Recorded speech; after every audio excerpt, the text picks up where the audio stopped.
Monday, September 6th, 1 year to the date that everything began. Happy Labor Day. No days off. I know I said it was going to start at 7. Figure give everyone the extra hour. Waking up on a holiday Monday, the day after a rally. We still got rally fever. I know a lot of people still got the rally fever, but we are here. It is We Will Not Comply, broadcasting live from the America First Media Campus, and a big shout out to Joe the Box and the America First Media, the America First Warehouse yesterday for hosting us and being a part of our 1 year anniversary. We love it. We love you, Joe. And we love everybody who was a part of that yesterday. And we're going to talk about yesterday. It's going to give everyone a few minutes to jump on in. Good morning, everyone. James, I know you were up already. You're always up. That man works his butt off. But seeing everyone jumping in the chat here. Good morning to everybody. Happy Labor Day. It's a holiday. We will not comply. We're not going to comply. Mass civil disobedience, non-compliant. Look at these. Look at these wonderful non-compliant holiday supporting, celebrating people. Y'all are non-compliant in there. I love it. I love it. Everyone's got their masks on, I hope, and has taken their vaccines, and everybody's ready to fight this virus, right? No, just kidding. Just kidding. I've got a lot to some interesting stuff to talk about, some creepy things, actually, when you think about it. Is the United States running cover for communist China? Is the United States running cover for communist China? I've got an article there. We've got the racist Democrats. Obviously, we know that's what they are. That's why they want to push critical racist theory. But the racist Democrat regime that is in place, I don't call it an administration. We need to stop calling the Biden administration an administration. It is a regime. Okay? We need to do... James says he's got 3 masks on, 7 vaccine boosters already, and wearing a full Tyvek suit. Well, you know what? I say let's go ahead and get in the spacesuit, right? It's one small step for man. But the racist Democrats are at it again. Okay, I got an article on that. You remember Donald Trump with record low black unemployment, right? Record low African-American unemployment. Well, that's gone. That's gone, and we'll get into why that is. And then a local story that we heard on Friday. We heard on Friday about Islip and the Islip School District and 6 brave students. And so we will look at the article there. And I know our buddy Craig Schneider from Newsday, he's a writer, and I will say this, and I know everyone likes to get uppity about the media. Craig is fair, so we don't want to bash him. He's good. He's actually signed up for our newsletter. So Craig wrote this article, and we will write this. And I've spoken to Mr. Schneider on several occasions. So Craig is fair, and we respect that. So we have an article from Craig that we'll talk about at the end too. For those of you guys who were here yesterday, I hope you enjoyed yourselves. The Dennison building rocked. I mean, we were out on the road yesterday. Everyone was out on the street waving their flags, and you heard the cars, the horns, blaring nonstop. Also, one thing I noticed yesterday, there were a lot of dogs.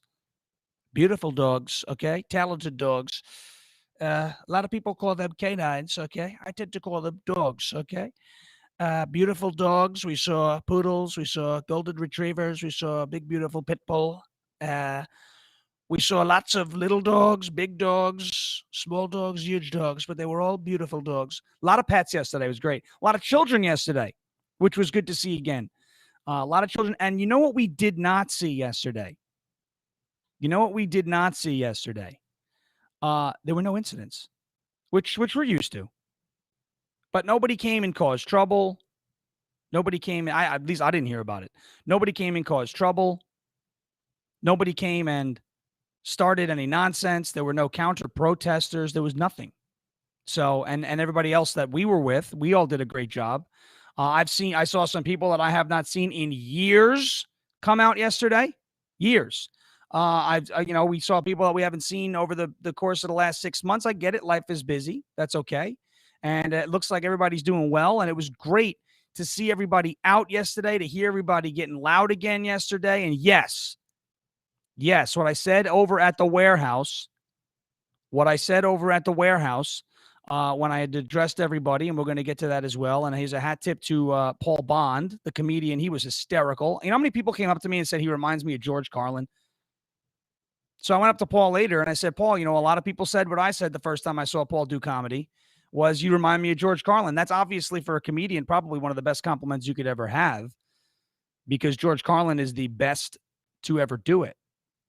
And I'm not going to get into that argument with anybody because you're going to lose. George Carlin is the funniest comedian in the history of comedy. But big hat tip to Paul Bond and the Paul Bond Show. There's going to be a link in the email today, the post-stream email, for where you can sign up for the Paul Bond Show. It's $8 a month, guys. Not going to break the bank. But we were on it. I was on it. The very first episode, Loud Majority, was featured on the Paul Bond Show. So why don't we go in there and give Paul some support? You'll love it. The left is not funny. This is an alternative to the left, and it's local. We love to support our local people. So I'll put the email out there for the Paul Bond Show as well. There'll be posts about that as well. Go on there and get in there and sign up for that. He's hysterical, and he does remind you of George Carlin, and he was so funny yesterday. So I'm happy you guys. I am happy you guys enjoyed yourselves there. Big shout out to Patrick Hahn for U.S. Senate, Stephen Becker for Suffolk County legislator, and Maverick Stowe, who we haven't seen in a while. But Maverick, obviously, William Floyd School District last year, arrested for going to school. Well, you know, it was remote day. Well, he wanted to go to school in person, so he got arrested and was charged with criminal trespassing, but was not convicted and was ultimately got over that. But could you imagine that? Getting arrested for going to school. Well, Islip Middle School's got some problems with police in school right now, too. We'll talk about that later towards the end. But yes, yesterday, what I did say at the warehouse is Montauk is going to happen again. We are going to do Montauk again, same weekend as last year. Montauk is going to happen again. Montauk is going to happen again. So for those of you guys, for those, and yes, someone commented here, Joan wrote there, that Paul Bond is an incredible, an amazing musician as well. He sang the national anthem for us yesterday, and he did a great job, and we all sang with him. That was really cool. And then we had the veterans come up at the end, and we all shook their hands, and I mean, that was really awesome too. So I really think it went well yesterday. It was really everything that that I wanted to see, and it's hard to believe it's been a year. It's been a year since Copeg. I mean, today is a year to the actual numerical date. Today is September 6th. That was the date of the rally last year. But obviously, it was on a Sunday, the day before Labor Day last year, and that's what kicked off everything that we've seen going, from that point forward. I mean, all the board meetings that we're going to, all of the stuff that's happened in Smithtown with Board of Education elections, Andrew Cuomo's resignation, all of the trips that we made to Washington, D.C., Andrew Cuomo's house, the capital of New York, up and down the state. I mean, this all kicked off last year on September 6th. And I am so thankful that you all are a part of it, because we are going to get some real tangible, you can touch this results. Okay, that is going to happen. Also want to mention that this week, September 8th, the Whitestone Republican Club is holding a 9/11 tribute at their monthly meeting.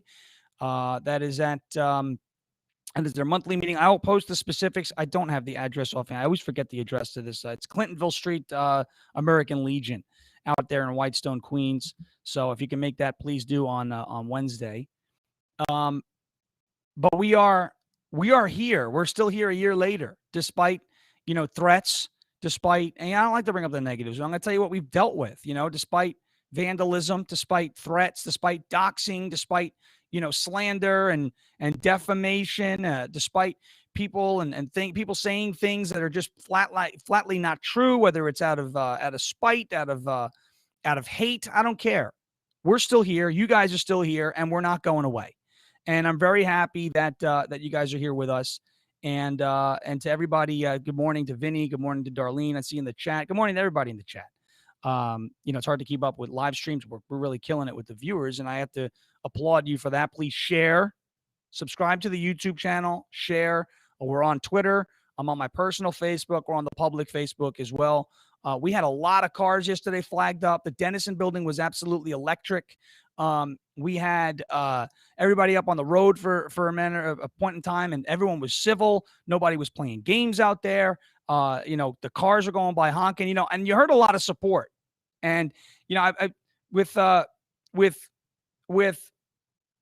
Belmore, what we used to do every Thursday at Belmore, and those were fun nights. And we're getting to a year of that too. And who knows, maybe we'll start to bring that back a little bit as we get into the fall months, because those were fun nights. But Belmore, right, when we started that, it was the loudest corner in the history of corners. There was no corner, okay, that was as loud as the Belmore train station, okay? Loudville, USA. What do you think about it? Belmore, the train was going by, blaring the whistle, blaring the horn. What do you think about it? Belmore was happening. It was crazy. And when you look at it, the Belmore station was the inspiration for a lot of people doing their own thing. So when you think at Belmore, that's what it reminded me at Denison yesterday. That's what the Denison building reminded me of, because it was just so loud. So you saw the support start to wane after the election. Oh my goodness, what are we going to do? The support we started to back off, right? It started to back off. But yesterday, and I want you to think about something. Yesterday, you had all those cars coming past the Denison building, loud, like they were laying on their horns, loud, right? And you have to wonder, were these all Trump voters? I think so. But I think you're going to start to see people who thought it was a good idea to vote for Biden because it was a bad idea to vote for Trump start to say, I'm not responsible for this. The same people who go, no, there's no election fraud. There's no election fraud. I got hairy legs. The kids rub my leg. There's no election fraud. Come on, man. But I do think that you're going to start to see people who thought it was a good idea not to vote for Trump, crapping on everyone for thinking the election was stolen. Okay. Now going, no. I didn't vote for Biden. I didn't do that. I didn't vote for this regime. Remember, regime, not administration, regime. I didn't vote for this. No. This election was absolutely stolen. So you're going to start to see a lot of people coming home. I think what Joe Biden has done is registered a lot of Republicans over the last 7 months. The only thing we got to do is we have to power through the next 3.5 years because it's going to be tough. Whether it's Sleepy Joe or it's Creepy Kamala or anything, it's going to be a tough 3 months. But let me get into so the rally yesterday was amazing. The energy yesterday was amazing. And one thing I'm going to make a request. Okay, it's not a bad thing, I don't think, but we had a lot of energy yesterday for Donald Trump. And here's where the disconnect. I love Donald, guys. I want you to understand. I love Donald J. Trump. He was the best president in the history of the United States that I've seen, right? I love him. Love him. Greatest, okay? We're talking about the greatest. Nobody's ever been as great. Nobody does greatness like I know greatness, okay? Listen, but we got to take this energy that we put behind Trump, who is not running until 2024. I want to tell everybody right now, enough of the military taking power. Enough. That is not what you want.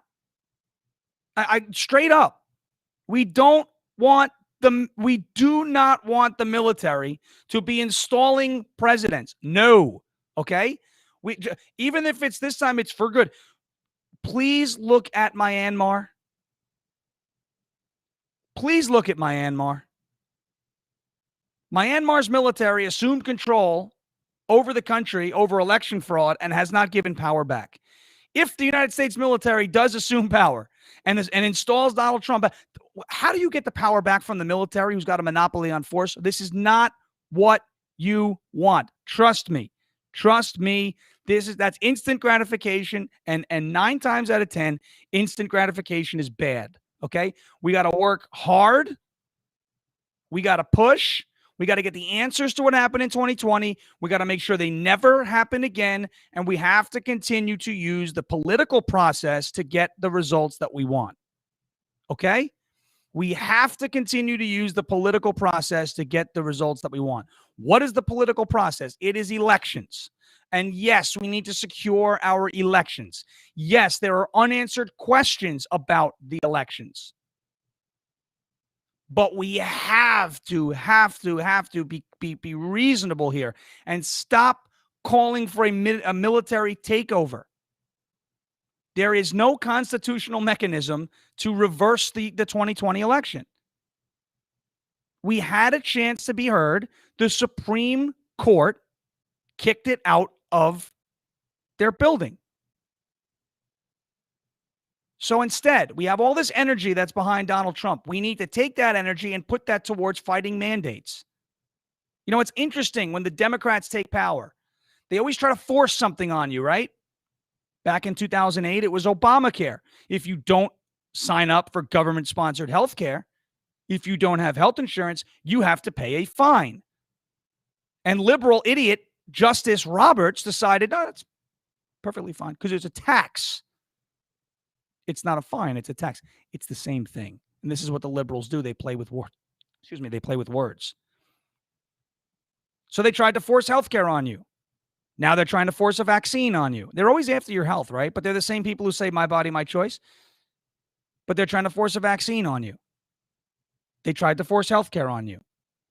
Think about think about the amount of power that we gave the government during COVID. We gave them the power to dictate what is and is not misinformation. We gave them the power to dictate what businesses are and are not essential. Where do we live? Since when is that the way we operate? But we just became so compliant.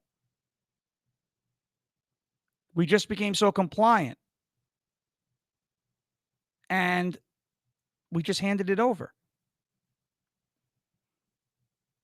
Now, think about what we heard last year, what was misinformation, what was not misinformation. Think about it. What we heard last year. What you couldn't say that COVID came from a lab. Couldn't. Not allowed to say that. Nope. Now we find out that senior Biden regime officials are saying that it's just as likely that this thing came from a lab as it came from a bat. Okay? And there are folks that are going to give me crap for the election. I'm not saying we can't do anything about the election theft. But the radical solutions that are being presented, well, let's just have a military takeover, is a bad idea. It's a bad idea. Period. End of story. You point to me. How about this? For folks who want the military to take over. You point to me the last time. This is the same argument that I make against socialism. You point to me the last time that a military takeover, that martial law has resulted in an increased quality of life for the people. Just like I say, you point to me with the last time socialism worked, and I'll stop talking. Go. It's too bad I don't have my thing queued. I could have played the Jeopardy theme song. We'll be waiting for days. There is look, it's never worked. You think military control is great? Please, I want you to research Myanmar. They're killing people in the streets. And as much as I don't like liberals, and as much as I think they are out of their minds, okay? As much as I think they're out of their minds, I don't want to see them shot in the streets, folks. I'm sorry. Now, yes, they played games with the election. We've got to change the laws back. And that's what our representatives and our legislators and our lawmakers and our people in Congress are supposed to do. Are there a small number of Republicans actually standing up and fighting? Yes, as always, because Republicans are weak. Patriots are strong. Conservatives are strong. Republicans are weak. Kevin McCarthy, I am looking at you because I happen to know the rumors that are going around that you're not getting on behind a movement to get the full unedited, unredacted transcript of the Afghanistan call between Joe Biden and Ashraf Ghani. Where the hell are you, Kevin McCarthy? Because if you're going to sell to the American people that you're going to be the Speaker of the House and you're going to be different than Paul Ryan, you better get your act together real quick and get on board with this. Or we're just going to sit there and think, well, it's just going to be the same old, with more jellyfish Republicans, spineless Republicans, nothing, no backbone, no convictions, nothing. Kevin McCarthy, what are you doing, bud? And if you don't want to do the job, somebody else will. Remember, if we can't change your minds, we will change the names. That's it. That's it. School boards, that's just where it goes. The school boards is where this is perfect because there's no money involved. They're free positions. Change the names, right? Change the names. You don't like what your official is doing? Change the official. Done. Run for the seat. Stephen Becker yesterday said, I never ran for politics before. Now he's up making a difference. Now he's up trying to make a difference. I give that guy credit. Okay? So if you can't change your minds, you change their names, and that's how we do it. Now I have someone telling me you can't do it unless we get rid of the voting machines. Look, I'm not even going to get into Dominion right now. I'm not going to get into Dominion because, again, look, you can watch Mike Lindell's Cyber Symposium, but there's nothing in there that's concrete. There's a lot of speculation in there. I'm not saying it didn't happen. I'm saying the place to focus on when you're looking at the election is the absentee ballots and mail-in ballots. That's where you have to look. How do I know that? Because in the first episode of this show, we talked about Mark Elias suing in the swing states to expand the absentee ballot program in 2019. That is where the cheating was. That is where you can find it. Okay? Okay. Let me get to this story. Is the United States covering for communist China? This is from the National Pulse. I'm going to post this thing in the email today. Headline: National Institutes of Health officials and researchers funded by Anthony Fauci are contributing to documentaries produced by Chinese Communist Party-run media outlets seeking to absolve the regime of blame for COVID-19. Folks, we know where the virus came from, okay? And they don't want to admit it. Nobody seems to want to admit it, okay? But the virus, it came from China, all right? It came from China. We knew this. Whether it came from bat soup, which is eaten in China, or it came from a lab, the virus started in China. But this is what U.S. officials, our people, are doing over in China to cover for them and make us look like we started the virus. You think I'm joking? Here's the article. China Global Television Network, CGTN, relies on participation from American experts. And I want you to understand experts. Remember, trust the experts. Even from the taxpayer-funded National Institutes of Health to grant a facade of credibility to its propaganda operation. State-run broadcasters' hour-long documentary called The Next Pandemic posits that COVID-19 developed naturally, criticizing proponents of the lab leak theory as conspiracy theorists. Remember, this is what they all said last year, a year ago. This is what we were told. You're a conspiracy theorist if you say lab leak. That was Chinese communist propaganda. How do we know that? Because it still is Chinese communist propaganda. Continuing. To do so, the documentary relies on interviews with Chinese Communist Party-funded researchers, including the Wuhan Institute of Virology's Bat Lady, Shi Zhengli, and American academics with extensive ties to the Chinese Communist Party who prematurely insist the virus has had a natural origin. Also key to the documentary's anti-lab leak narrative is an interview with director of the NIH Office of Emergency Care Research, Jeremy Brown. This guy's totally in the bag for China. The NIH official speaks to the severity of the 1918 influenza pandemic in the middle of the film. Quote, one of the most chilling aspects of the influenza virus was, of course, the realization that nobody knew what was killing them. They had no identification of what this bug was. People called it influenza, but they didn't know what it was, how it was transmitted. They had some ideas, but really in modern medicine was in its infancy 100 years ago, and the disease would come on very, very quickly. It uncharacteristically targeted young, healthy adults. Well, that is not what COVID-19 does. That might have been what the Spanish flu did. That might have been what the swine flu did, H1N1. But that's not what COVID does. Now, he goes on and says the exact origin of the 1918 pandemic influenza is still not known. The clip comes from a longer interview conducted at the NIH's Maryland campus published on March 21st, 2020. But here it is.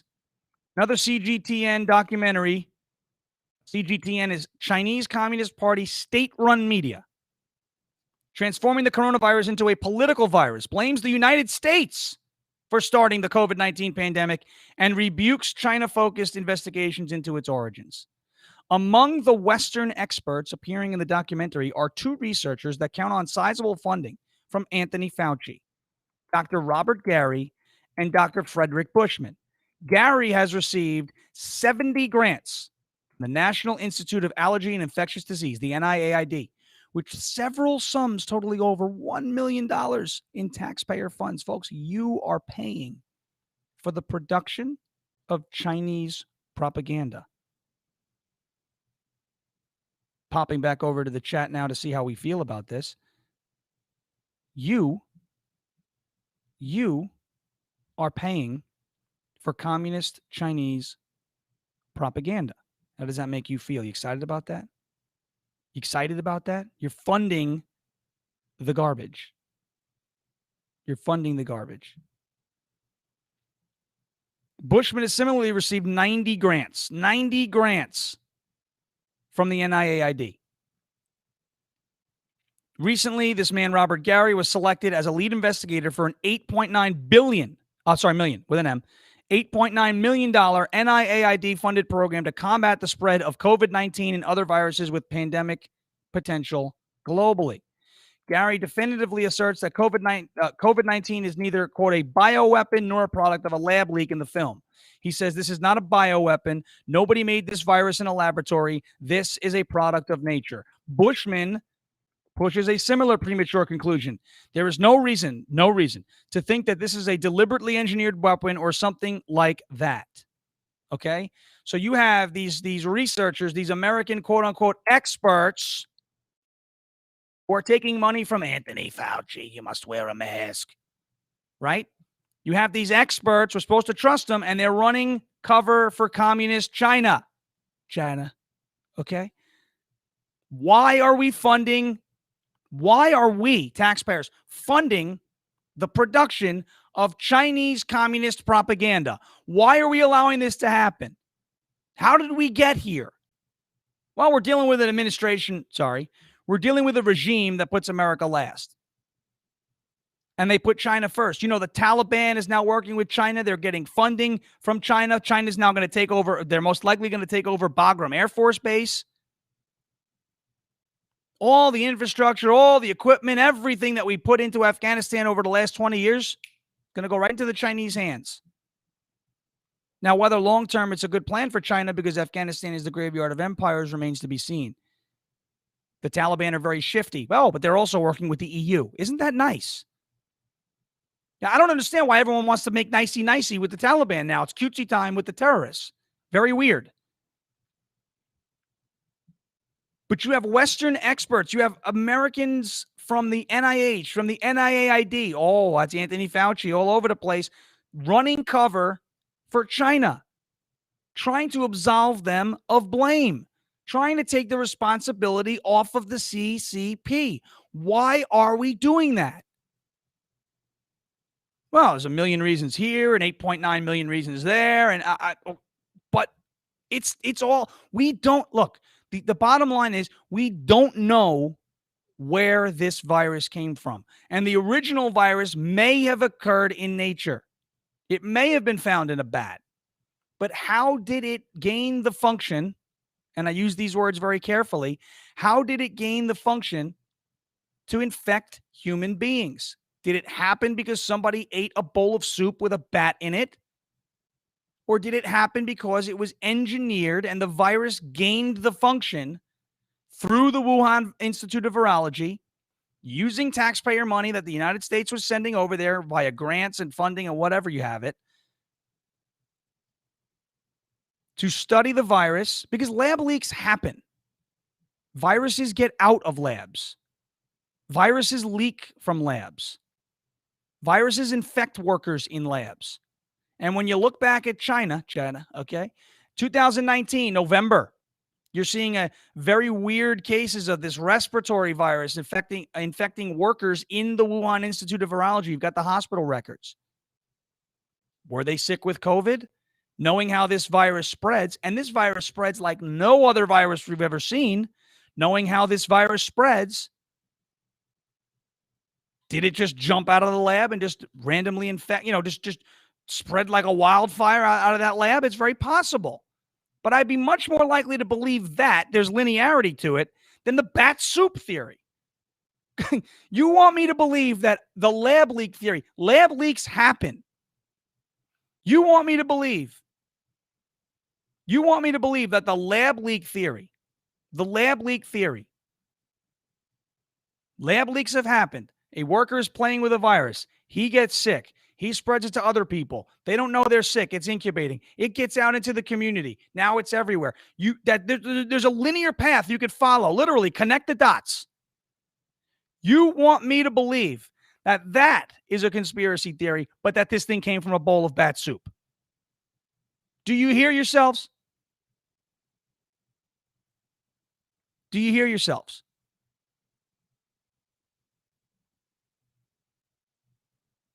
Unbelievable. Why did it spread to Italy? Well, there's a New York Times article from like 2011 about how the Italian garment industry relied heavily on Chinese labor. And Chinese nationals would fly back and forth between Wuhan and northern Italy to work in the garment industry. Well, that didn't stop while COVID was spreading. So all of the folks that were coming from Wuhan who had the virus got into northern Italy. And you saw the worst outbreak in the world happen in northern Italy, where there's multi-generational housing, where the elderly lived among their kinfolk, their family. And the elderly was ravaged. That community was absolutely ravaged in Italy, which is why when Governor Nipple Rings, Andrew Cuomo, when he started talking about March 25th, we're going to send all of the patients into the nursing homes. When he did that garbage, we're like, wait, whoa. What happened to following the science? This is not a sign. You're going to expose the elderly to this virus? We know. Look at Italy. We know that this thing ravages. I got a guy here on YouTube. Apparently, this man, James from YouTube here, he's the expert. I'm apparently behind the curve. It's a proven biological weapon. Proven. You know what? I'm very happy for James. James is Nostradamus. Here he is. Everyone wants to pay attention to Nostradamus. So let's everyone go to YouTube. Look at James. He's Nostradamus. Give me the weather forecast. You can have your theories, but come on, man. If you don't like it, leave the stream, bro. I love it. It's just proven. Just look it up on your phone. Okay, yeah. The tooth fairy told me that this was. I'm not saying it wasn't a bioweapon. I'm not saying anything like that, but I want the concrete proof, guys. I don't want to be first on a story. I want to be right. That's something that most media, they just hear something and whoa. They say it. Okay. So Nostradamus is going in there. Great. He's commenting like crazy. But when you think about this virus and how it got out and Andrew Cuomo sending people into nursing homes who are sick, and Nostradamus is going crazy over there. The Taliban's not taking the vaccine. That's fine. That's fine. I'm not taking the vaccine. I got antibodies. I have the greatest antibodies in the world. But when you think about the elderly being ravaged, and for time out, shout out to everybody who brought something down for Voices for Seniors yesterday. Tracy's car, Tracy and Vivian came down from Voices for Seniors. Thing was scraping the ground, leaving the warehouse yesterday, packed from floor to ceiling in that vehicle yesterday with stuff for the senior. They were very moved by everything that we did. So once again, congratulations to the Long Island Loud Majority community for coming together around a cause that matters. Our governor slaughtered the elderly through the pandemic a year and a half ago. Well, we're there for them. And so Tracy and Vivian, they were very happy with what we did, and it was great. My truck bed was full. We filled up an entire box out there. So that was incredible. yesterday in the donation. But getting back to what this virus does to the elderly and what we learned from Italy, or what we didn't learn, what we learned from Italy is that this thing is deadly to the elderly. It's scary for the elderly. We've seen it. We've heard it. We saw the stories. But our governor just decided he was going to ignore that. So these people aren't following the science. They're not passing their own tests. And now you've got Western experts running cover for communist China to absolve them of blame. Just getting that out there. That article will be in the show notes today. Number 2, we'll shift gears here to John Solomon. Very reliable. It's justthenews.com. John Solomon, he's the one who started that. I used to work for The Hill. He was big in the Spygate case. We've got this one. The political time bomb for Biden inside the latest jobless numbers. Okay, unemployment is starting to head south, which is good. Unemployment numbers for Americans is dropping. It's good. More people are going back to work. That's a good thing. I can't say that's a bad thing. But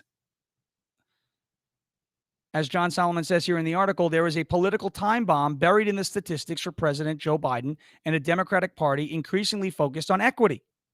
Black joblessness numbers shot up significantly. This should not surprise anybody. The Democrat Party is inherently racist and always has been. This is the party that fought to preserve slavery. This is the party that birthed sharecropping. This is the party whose members started the KKK. This is the party whose members started wrote and advocated for and enforced the Jim Crow laws and segregation. This is the party that filibustered the civil rights movement. This is the party that runs all of the cities that has the systemic racism right now, where you see disproportionately the amount of people dying, black people, brown people dying, not just at the hands of law enforcement, because that's a very rare occasion, but dying at their own hands as increased crime and drugs.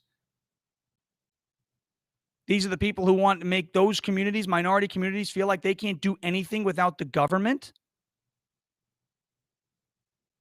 The Democrat Party is inherently racist. This is the party that is pushing critical race theory. Critical race theory is meant to divide everybody by color and race instead of bring everybody together and be one American family, while still respecting your heritage and respecting your ancestry and respecting your cultures and your race and teaching about it. There's nothing wrong with teaching about culture. There's nothing wrong with teaching about history of all of the races. That's not critical race theory. Critical race theory, literally from age 5 to 18, and these are teaching black kids, brown kids, non-white kids, that they're oppressed. If you hear for 13 years of education, from the time you learn what a circle is and the time you learn what a square is, think about this. You draw a circle on a piece of paper. You know it's a circle. Why? Because at age 5, very young age, you were told that is a circle. But if you draw a circle on a page for a 5-year-old, and you tell that 5-year-old, hey man, that's a square, and you continue to tell them the same thing over the next 13 years of their education, by the time they get to 18 years old, they're going to believe that this is a square, that a circle is a square. So how does that differ from critical race theory? If you tell non-white children, minority community, whatever you want to call them, non-white children, that they are oppressed for 13 straight years of their life in that classroom, and you tell the white students that they are the oppressors, that they are privileged, they are going to go through life feeling privileged, and the kids who are being told that they are oppressed are going to go through life feeling oppressed. And you're going to have this divide, and you're going to have these non-white children forced to feel like they are down, they're below everybody else on the totem pole. And in the United States of America, that is fundamentally untrue. That is not what this country is about. That is not the country that I want to live in. And when all of us say all lives matter, we don't want to marginalize anybody. We don't want to forget any race. We don't want to judge anyone by the color of their skin. We want to judge by, as Martin Luther King said, content of character. But the Democrats are inherently racist. On the Solomon article, we have here, in other words, a president who fondly boasts of a domestic policy promoting to leave nobody behind, except unless you're an American in Afghanistan, then we'll leave you behind real quick. Has an economic recovery that is leaving a key Democratic constituency in worse shape. Quote, the rise in black unemployment in August is certainly troubling. considering their unemployment rates were already much higher than any other group. Elise Gold, a senior economist at Economic Policy Institute, said on Twitter. Adding to the complications is the fact that before the pandemic, African Americans enjoyed historic economic gains under President Trump. See, he's the worst racist. He's the worst white supremacist ever because he's not a white supremacist, including record low unemployment and falling poverty. Steve Moore, an economist who advised Trump, said the trend lines for blacks under Biden were ominous, especially after all the COVID-19 relief that was distributed. Quote, it doesn't matter how much free money Biden passes out to people. There can be no black economic progress in households with no one working. Overall, the U.S. jobless rate in August fell from 5.4% to 5.2%. But for blacks, it rose from 8.2% to 8.8%, a 7% spike in a single month. To put that number in perspective, black joblessness has reached an all-time low of 5.4% in the report that came out in November 2019, just before the pandemic. Two other categories of workers also saw unemployment worsen in August: teenagers and those without a full college degree.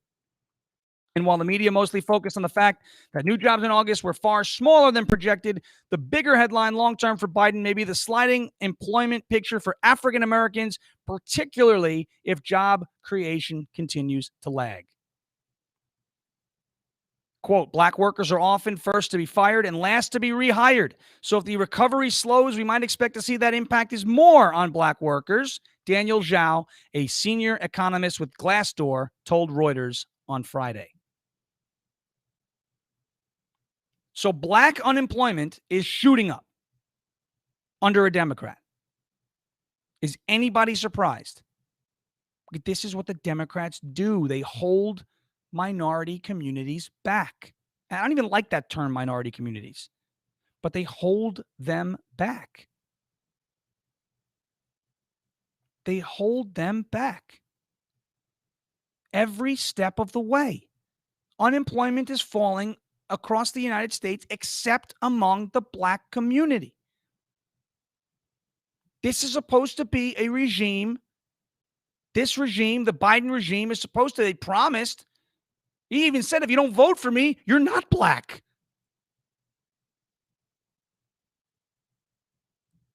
So tell me who the real racists are. You'll see if you're a black person or a non-white person who comes out and speaks against critical race theory, you will see who the real racists are. They'll be the ones calling you a traitor. White liberals, by the way, latte liberals with the Starbucks, right? Oh, yeah, I got my pumpkin spice latte. I'm not making fun of anybody who likes the pumpkin spice, by the way. But, hey, I like the pumpkin spice latte from Starbucks. You're a race traitor. You black guy talking against critical race. You're an Uncle Tom.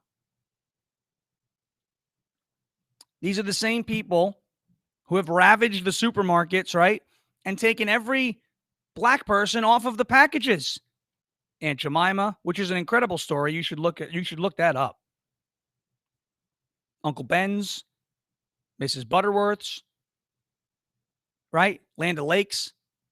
Taking all the people that aren't white off the packages. Now your supermarkets are filled with just white faces on these packages. What are the kids going to think? What are the kids going to think? What are the people going to think? Why, when you walk through the supermarket and you see all these brands, you only see white faces? That sounds like white supremacy. I don't like that. You shouldn't like that. But this regime is pushing that. And now you see African American unemployment rising while the rest of the country's unemployment is falling. And you are seeing the evils of systemic racism. And we're only 7 months in. We're only 7 months in. So the Democrat Party is the inherently racist party, and they always have been the inherently racist party. They've just beaten conservatives to the punch with the branding. It's time to flip the script. It's time to call them what they really are. The Democrat Party is inherently racist. The Democrat Party is inherently bigoted. This is what they are. They are the people who want to be the ruling class, and they want to divide everybody on the bottom, pull the strings from the top, and that's the way it's going to be for them. That is not America. And so the Democrat Party is inherently anti-American. And we got to push that message. We got to push it hard. They've come for the kids. Governor Cuomo in a dress with her buddies in that picture with the children in front in the school. They're not masked, but the kids are masked up, and they got these looks on their faces like, haha, look what we did. Predators, folks. They're predators. That's another word we need to, not child predators. That's a different word. Predators. And getting to the schools. Islip Middle School. 6 brave middle school students. Islip Middle School. 6 Islip Middle School students refuse to wear masks and are escorted away. Listen to this story from John Hildebrand, and Craig Schneider. Craig, who has spoken to a bunch of us on many occasions with pieces that he's worked on from Newsday. 6 students at Islip Middle School refused to wear masks Thursday morning and were escorted to a room where they were watched over by a security guard, according to school officials and police. Like gulags in the schools because they weren't wearing a mask. Islip Superintendent Dennis O'Hara said the students arrived at the school without proper face coverings, which he noted was a violation of a mandate issued by the State Department of Health. A growing number of districts across Long Island have announced they are enforcing mask mandates after State Education Commissioner Betty A. Rosa on Tuesday warned Locust Valley School Board that it could face consequences if it stuck with plans to make masks optional. The warning came during a time when COVID-19 infection rates are rising again, along with disputes over student masking. Rosa's letter delivered to the Locust Valley School District concluded, "It is my expectation that the board will set an example for its students by following the law." Now, it's not the law. This is not the law. If not, however, you have been fairly warned of the potential consequences. The consequences are that board members could be ousted and the school district could have its financial aid withheld by the state. Students in Islip were escorted to a room where they stayed with a school security guard, according to Suffolk County Police. Police said they responded at 9:50 a.m. at the request of one of the students' parents who had requested documentation of the occurrence. Smart by those parents. Smart. O'Hara said in a statement, "As discussed with our community previously, any district student who does not adhere to the mask mandate will be brought to an alternative location." Listen to this wording. Any district student who does not adhere to the mask mandate will be brought to an alternative location where students are advised to either put on a mask or wait for their parent or guardian to pick them up. The safety and well-being of our students and staff continues to be a top priority. Dennis O'Hara, you are a tyrant. How much does he make? Let's find out how much he makes. We'll put that out there right now. Let's do this. Islip School District Superintendent salary. Here we go. Superintendent Dennis O'Hara. Let's see here. I'm having a hard time finding it. Let's see here. I'll try and get that information to you. But I love finding out how much these superintendents make. I love finding out how much the superintendents make. Islip Schools Superintendent salary. You can just run it on Google. It's public information.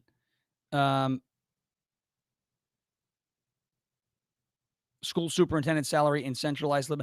I'll pull it up. I'll have this going in the background. But think about this, man. Think about this. Any district student who does not adhere to the mask mandate will be brought to an alternative location where students are advised to either put on a mask or wait for their parent. The safety and well-being of our students and staff continues to be a top priority. Well, I really don't think so. I really don't think that it's a top priority. I got to say, I think that's a lie because we've heard from students. We've heard from parents. Almost $200,000 a year, by the way. But we've heard from students We've heard from parents that this is hurting their kids psychologically, that this is interfering with the student's ability to learn. This is not about safety. This is not about health.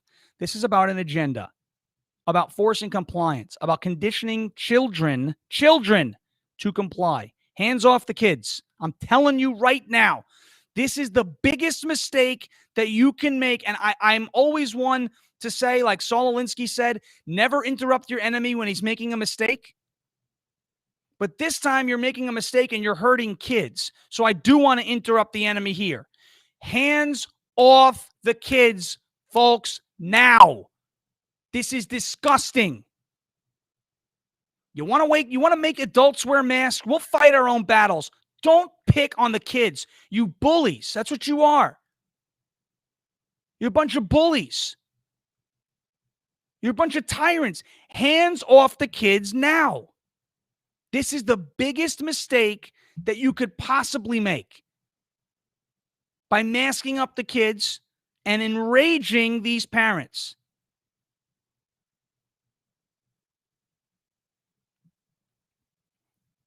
Unbelievable. What happened to those kids after they went into that room? We don't know. I mean, obviously, I don't think anything bad happened. They were probably picked up. It's unclear what happened to the students afterward. The district refused to say. There are a bunch of school districts on Long Island now who are joining together and suing the state. Someone's gotta. But to the lefties, the liberals, the crazies, the tyrants out there that are obsessed with putting children in masks, that are obsessed with making children a slave and a pawn to their indoctrination and their agenda, hands off the kids. These are innocent children. They deserve a childhood. They deserve to have fun. They deserve to be with their friends. They are not a high-risk group when it comes to COVID. Hands off the kids. And if you are a parent and you think your child needs to take extra steps to stay safe, or you're afraid that your child is going to catch the virus and bring it home, there are masks that the child can wear. There are vaccines available approved age 12 and up. You are well within your right to take those measures, but you are not within your right to make everyone else take the same measures that you're taking. Just because you're afraid to go for a swim in the ocean doesn't mean the whole beach is closed, okay? Just because you're afraid of heights doesn't mean nobody else can go to the top of the Empire State Building. You and your interests, you, the minority, have you seen these board meetings now? And for anyone who wants to say, well, you told people to go. What we did is we put up the for the month of August, all of the meetings that we knew that were going on in August. And we said, if this is your meeting, go. And if it's a neighboring district and you knew somebody over there and you wanted to support them, go. But you would be hard pressed to find out where I said anywhere other than a couple of occasions where I was going. We didn't tell people to show up. We didn't target specific districts. This was done because everyone has finally had enough watching their children become sacrificial lambs here. Watching their children be used as cogs in a system. It is sick. Hands off the kids. Hands off. How do you know it's a big issue? You had 1,000 people outside of the Albany Capitol building a week ago. 1,000 people up there in upstate New York, where it's very difficult. It's not like Long Island where we all live together. We can all word of mouth and the neighbors got the Trump flag up. Some of these folks in Albany and upstate live very far away from one another. This is an issue that has woken up a lot of people. A lot of people. The biggest mistake that you can make if you're a liberal right now, if you're one of these Democrats pushing this regime's agenda, being obsessed with putting the face diaper on the kids, being obsessed with brainwashing these children, this is the biggest mistake you are ever going to make. This is going to be your downfall, and I am going to make sure of it. Hands off the kids. Enough is enough. You're escorting 6 students in a middle school into a room with a security guard because they won't put a mask on. What country do we live in?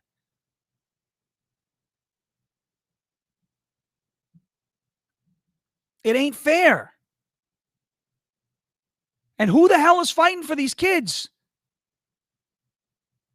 We're fighting for the kids.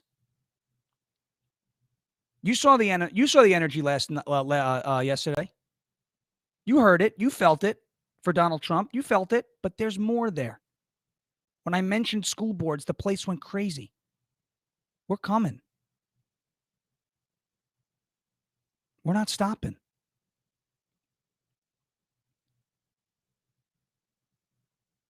Unbelievable what we're watching happen to the children here. And I see that there are a bunch of kids now that are being homeschooled, and that is good if you have the resources to do it. And unfortunately, I see that because of the circumstances, financial circumstances of being on Long Island, that some of the children are not being homeschooled, and that's fine. If you don't have the resources and the ability to do that, that's fine.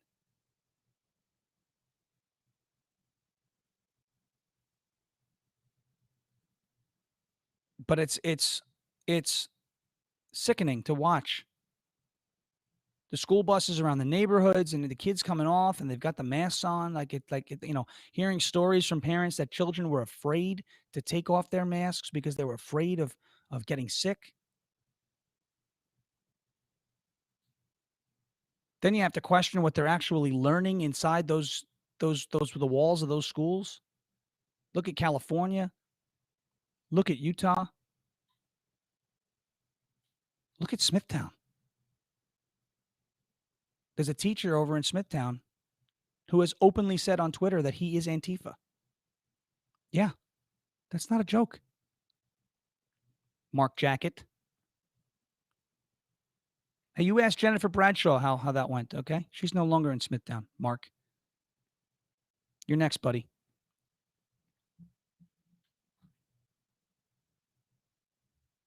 But let's end it on a positive note. I'm going to open up the phone lines here. 631-309-3979. 631-309-3979. Let's celebrate 1 year of the loud majority. The lines are open. I don't know how long it's going to last because the phone that I'm using is going to die. But 631-309-3979. If you want to call in the last 5 minutes and say hi, happy Labor Day, I love you. 631-309-3979. Kids got cell phones in the schools. We already have cameras in the classroom. Keep that in mind. Any teachers that are watching and stalking the page, keep that in mind. There are cameras in the classrooms already. And remember, when we go to these meetings and these board meetings and everything, to stay composed as best we can. We don't want to lose the message by screaming and yelling and calling people names. 631-309-3979, 631-309-3979. We've done a lot of good things over the course of the last year. We visited a bunch of our elected officials. We've been outside of Andrew Cuomo's house twice. We sang him happy birthday. We've been outside of Albany. The East End has rallied outside of Bill de Blasio's home, which was awesome. We've been to D.C. We've been to Pennsylvania. And October 23rd, I got to tell you something. Special announcement. October 23rd, we're going to Nashville. Oh, my goodness, we're going to Tennessee. What? We're going to Tennessee? Yeah. So I spoke with my good friend, Ashley from Tennessee, the Unsilent Patriot. She's got a podcast, The Unsilent Patriot. I've been on there. She wants us down in Tennessee, October 23rd. We were talking late Saturday night. We are coming. Also, go on Instagram. Head over to Instagram. Check out Dr. Cordy Williams. We did a quick live stream last night. That man's another awesome, awesome patriot. Awesome, awesome Patriot. Dr. Cordy Williams, the Unfettered Patriot also is the name of his show. Go check that out. I am going to be co-hosting with him when available. It looks like my phone died.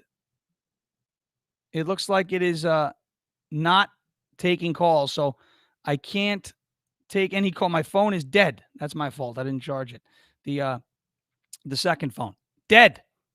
Boom. So once again, there it goes. It just turned off. Once again, a great job done by all who brought down donations for Voices for Seniors. A great job done by all who came out and composed. And you guys were great yesterday. It was great to see everybody yesterday. And we're going to need everybody who came out yesterday to be a part of what we're pushing for 2021 and 2022. We're going to need volunteers very soon to walk some districts, to knock on some doors, to drop some literature, to attend some fundraisers, to be a part of your local races. Dominic Thorne, Steph Bontempi, all these people that are running. Stephen Becker, Ray Tierney, district attorney. If you're out in New York City, get out there and walk for Curtis Sliwa and Vicky Palladino.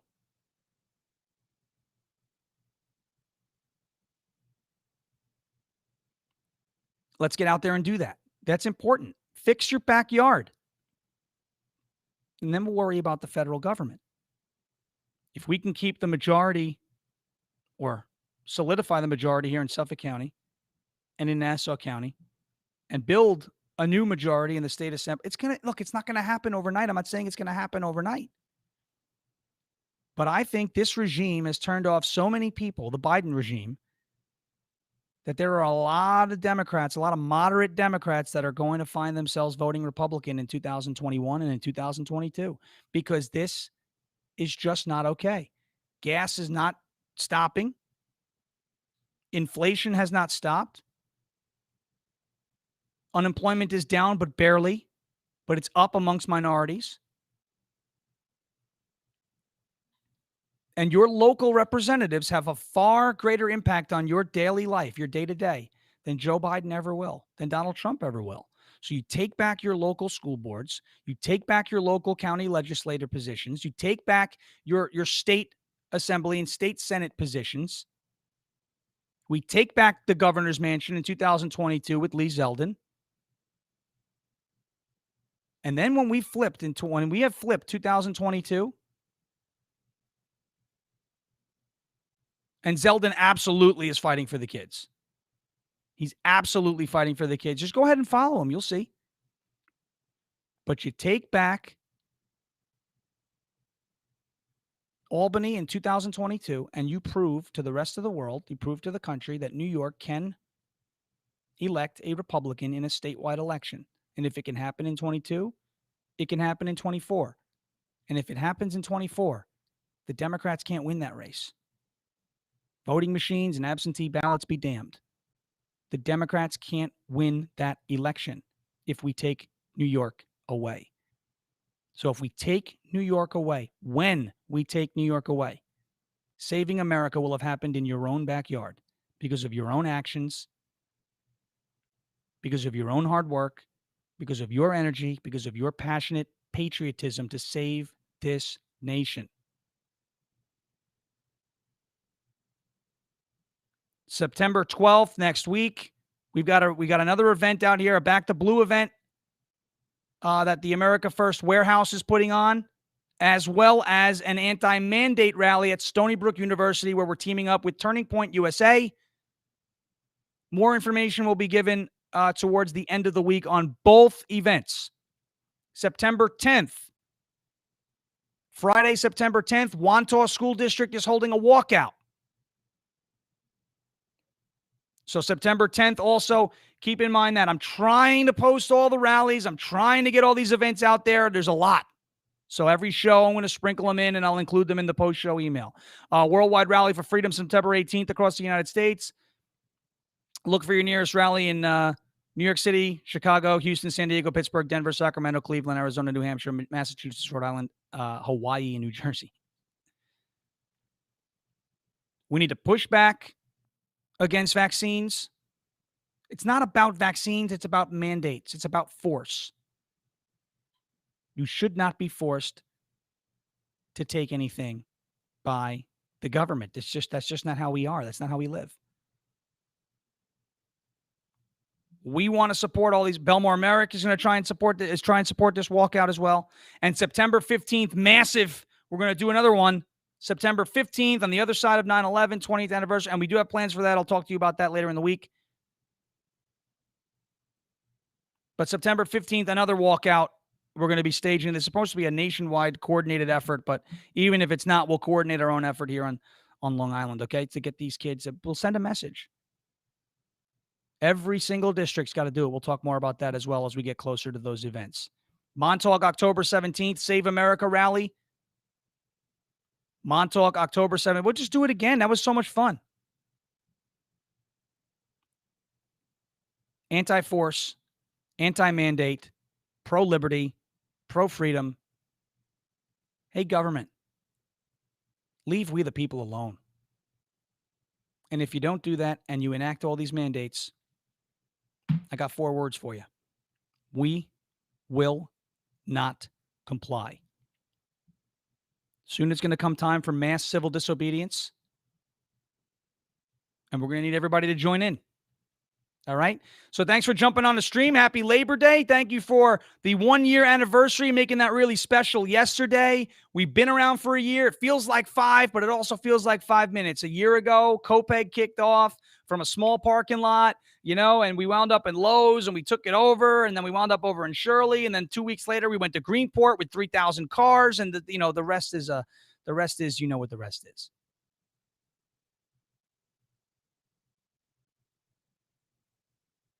So let's make this happen. Let's keep fighting. Foot on the gas, head down, and let's power through it. We have no other option. If we sit back and do nothing, we know what the outcome is. If we stand up and fight, we're at least giving ourselves a fighting chance.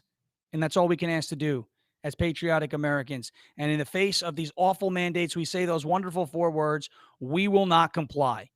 So until next time, Wednesday, 7 a.m. I gave everyone that extra hour this morning. It's a holiday. Wednesday, 7 a.m.